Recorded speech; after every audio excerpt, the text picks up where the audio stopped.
Hey guys, what's going on? My name is King Lion and welcome back to the channel. Today, we're going to be going over all the best tips and tricks, and of course, training methods for Necromancy in 2024. With that being said, let's get right into the video.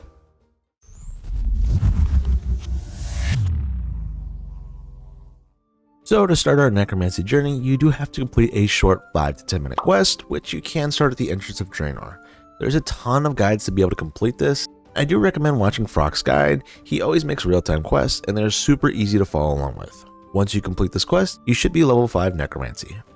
So no matter which path you're going to take, skilling or PvM, you have to have a basic understanding of rituals and the Well of Souls. There are several paths that you can take, but we're going to be focusing on pure XP for the sake of this video. So we'll start with the Well of Souls. This is how you are going to be unlocking PvM upgrades. Now obviously the higher the tier, the better the unlocks are. Some are restricted behind quests, but if you're going to unlock the power or tank armor, you will have to do those and the challenges. The Well of Souls is measured by talent points and souls trapped inside the well. The souls are super easy to gather, just takes a little bit of time and patience. The talent points, however, are only unlocked by killing NPCs while using the combat style Necromancy. XP bar will fill up over time and you will see a notification saying, you have gained 1 talent point. If you're curious as to which upgrade you should unlock first and how to unlock the power and tank armor, I will be making a guide on this very soon, so make sure to check the description for that if you want the most optimal guide. As for the rituals, this is how you will be collecting the souls for the Well of Souls. This will also allow you to be ready for unlocks once you've gathered enough talent points. These are gathered by doing communions. You have several different types of materials that you can put inside the focus storage. Whatever tier communions you are working on, I always recommend checking the GE prices before buying bulk materials for the communions themselves. They also do last a while, so I'd say buy no more than 500 to 1,000 at a time, unless you're going for 200 mil and you're gonna be there for a while. So let's go ahead and start this off with some tips. And tip number 1, this one is one I want you to kind of think about for a second. I want you to think about how you want to do your Necromancy journey. And this is figuring out whether you want to be a skiller or you want to be a PvMer. With the skilling method, it is semi-AFK and very minimal effort. Sounds great, right? The problem with this is that only training the skiller method, you don't unlock any of the PvM upgrades. If you choose to do the PvM method, by the time you are 99, you will have most unlocks complete. I will show you both methods to get to 99 and even 120 Necromancy, but it's up to you to decide which method works best for you. Tip number 2. I strongly recommend making the purchase of Necklace of Alteration. This necklace increases your alteration glyphs by 20%, your attraction by 150%, which can become up to 180% instead. You will be getting a lot more disturbances, which I will go over here shortly and why this can be so powerful. I also do recommend doing the City of achievement diaries due to it giving you the Tomes of These offer teleports and more XP per hour, which can be pretty significant, especially over time. So over time, it can be pretty disgusting. Tip number 3. If you plan on using Necromancy combat, you do need to make each tier armor at least 1 time before you can equip it. Even though you can buy each piece on the GE, you cannot wear it until you've made it at least 1 time. The only exception to this is the tier 95 armor, the first Necromancy, which is currently around 2 bill for the whole set, so it's pretty expensive. The reason why I mention this is because every single person that I know who did Necromancy for the very first time made this mistake and was like, oh, let me just buy the tier 90 armor really quickly. No, you have to make it first before you can equip it. Alright, now there is a ton more tips that I can give you, however, these are going to be the most notable ones, and unfortunately, I wish I had somebody to tell me when I started my Necro journey. Don't make the same mistakes that I and everybody else did as well. Save yourself some time, some money, and a huge headache. So next up, we're going to have to be talking about glyphs. Now, glyphs are a pretty important component of Necromancy itself, especially during the rituals. Now, they must be drawn on glyph spots at the ritual site, each requiring different types of amounts of ghostly inks and other materials. There are 4 different types of ghostly inks, which every glyph you are wanting to use, it will tell you which one is needed to either craft or repair the glyph itself. It's always a good idea to have 50 or more ghostly inks in your inventory at all times, just to avoid having to go back and forth in the GE. Plus, 50 inks can last you a pretty decent amount of time. Each glyph requires ritual candles. A good rule of thumb is to always have all the candles on the spots filled with every candle you can. Now I would recommend going with the basic candles, or really any candle you would like, just because these honestly don't really matter as much, as you will have to repair the glyphs and you'll automatically repair the candles themselves as well. The higher the tier of the candle, the longer they last, so dealer's choice. As for the glyphs themselves, it can be pretty in-depth.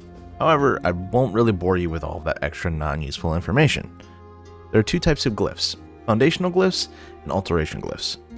Foundational glyphs are mandatory to perform the ritual itself, whereas the alteration glyphs give you an extra boost such as multiply, speed, attraction, and many more. The best way to think about this is whatever ritual you are doing, have the bare minimum required to glyph needed to do the ritual itself. But all the other glyph spots, you will want to have them with the alterations, whatever you might need them for. Use the alteration glyphs wherever you can, maximize your XP per hour. Soul attractions. Soul attractions are very simple to complete, very crucial to the amount of XP per hour that you will receive doing rituals.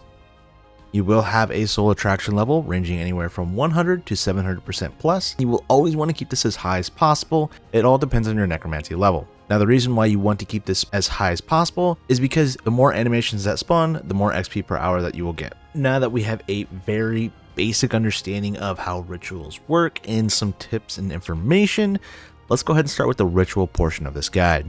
From level 5 to 24, we will be doing lesser communes or lesser necroplasms. All XP rates will be the same. It doesn't really matter which one you choose.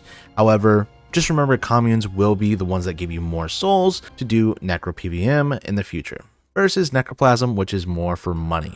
It's up to you to decide which one you'd like to do.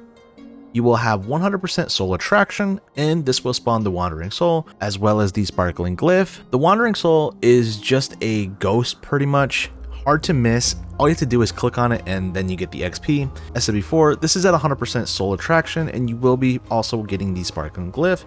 This is also easy, just click on the glyph itself, it's in smoke, and you get the XP as well.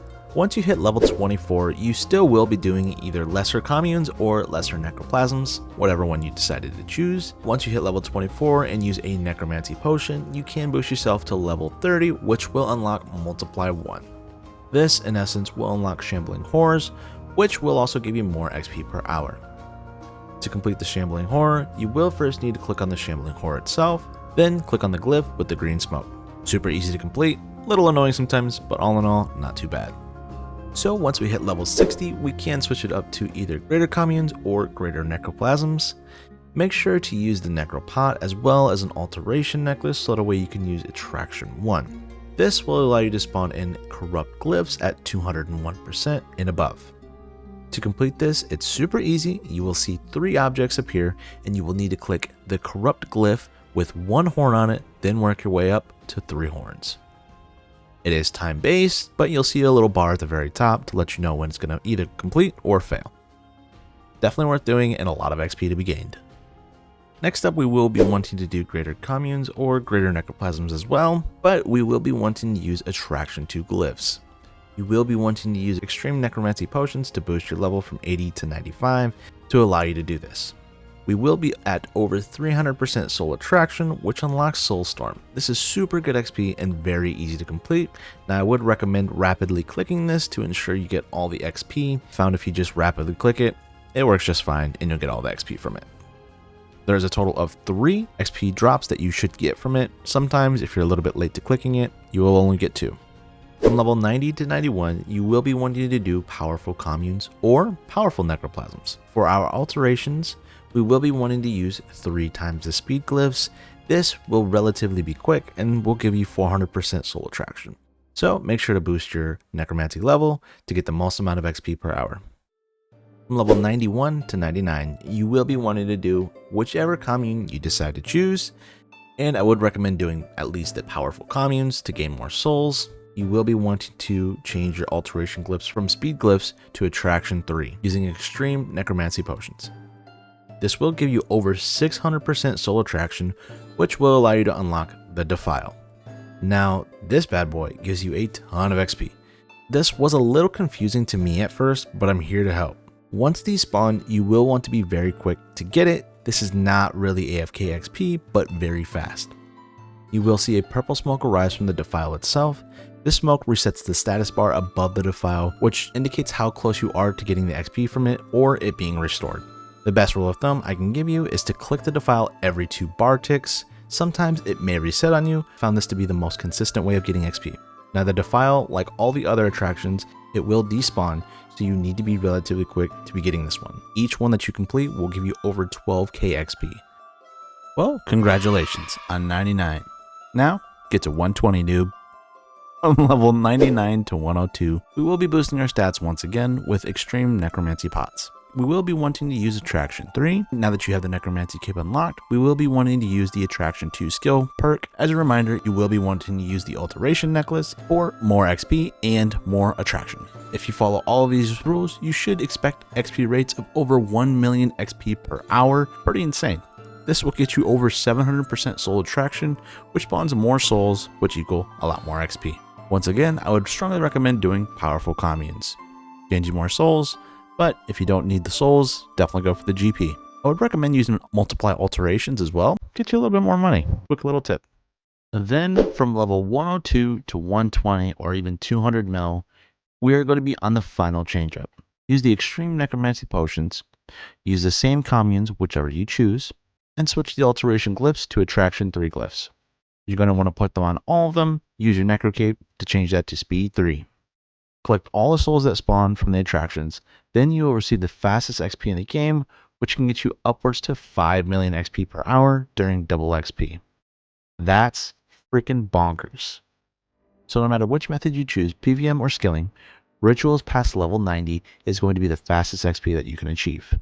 Once again, I would strongly recommend going back to the tips. If you feel like you're not getting enough XP per hour, you might have missed something. Like I did say, you will get some crazy XP rates if you follow the guide to a T. From level 5 to 40, PVM style, we will be wanting to kill ghostly trolls. These are conveniently located in the city of and these are super fast and easy to kill. To make this a little bit more AFK, I do recommend you bring an aggression potion. The aggression potion will obviously make them more aggressive towards you, and it's a lot more AFK that way. This gives you a chance to focus on your main or watch other videos on the YouTube channel, which you should definitely consider subscribing to. From level 40 to 50 PVM, you will be wanting to kill either ghouls in Canifis or Ankus in the Stronghold of Security. These are also great for using aggro potions if you have the prayers and defense levels to sustain. Once again, Ankus are undead, Salve Amulet will work just fine for them. From level 60 to 70, it's still relatively fast, and I would recommend killing the bound souls, which are conveniently located behind the fort. Once again, use an aggression potion if you are able to sustain. This makes it a lot more AFK. From level 70 to 90, or even 120 if you so choose to, if you've got the Slayer level, I would recommend killing Abyssal Demons due to them giving you a bit more GP per hour, and they give you a ton of XP towards the Well of Souls. This is a great way to boost it if you're solely going for the rituals all the way up until 99, and then you kind of beaten off the path. You can max your talent points out here pretty quickly within a few hours. If you do strictly combat instead of rituals, you will max out your XP for the Well of Souls extremely quick. Once you are complete with the talent points, at any level, it is strongly recommended to do rituals due to needing the souls to unlock more PVM abilities anyways. XP after level 90 greatly diminishes due to rituals being a heck of a lot faster than just PVM in general. Congratulations on hitting 99, 120, or even 200 mil in Necromancy. I hope you all enjoyed the guide. Make sure to leave a comment below and let me know if I missed anything. Or leave a comment and let me know what the next guide you'd like to see for 2024 going into 2025. With that being said, make sure to hit that like button, smash that subscribe button, and hit that bell notification to get notified when I post a new video. But until next time, happy escaping, and ciao.